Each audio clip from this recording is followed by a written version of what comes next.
அந்த அடுத்த வசனத்தில் அல்லாஹ் சொல்கிறான், யார் தங்களுடைய தீன் எனும் வாழ்க்கை நெறியை விளையாட்டாகவும் வேடிக்கையாகவும் ஆக்கி கொண்டார்களோ அவர்களை நீர் விட்டுவிடும், உலக வாழ்க்கை அவர்களை ஏமாற்றத்தில் ஆழ்த்திவிட்டது.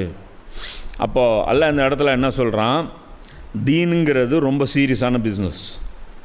இதை விளையாட்டாகவும் வேடிக்கையாகவும் டீல் பண்ணுறது.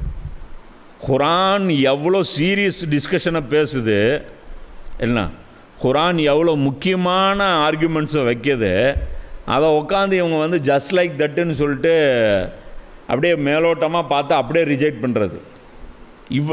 இது இந்த போக்கு ஏன் இது மோசமான போக்கு? ஏன் இந்த போக்கு வருது அப்படின்னு பார்த்தோம்னா, உலக வாழ்க்கை அவர்களை ஏமாற்றத்தில் ஆழ்த்தி விட்டது.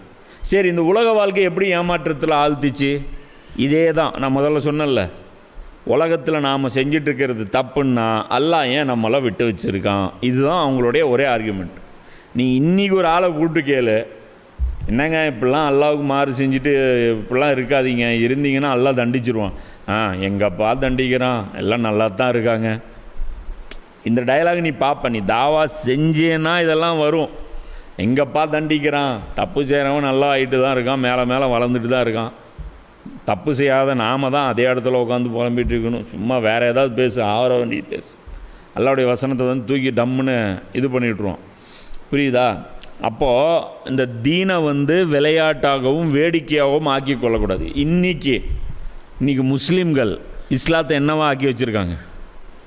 இஸ்லாம் தீனுன்னு சொல்லும்போது இதை விளையாட்டாக பார்க்குறாங்க.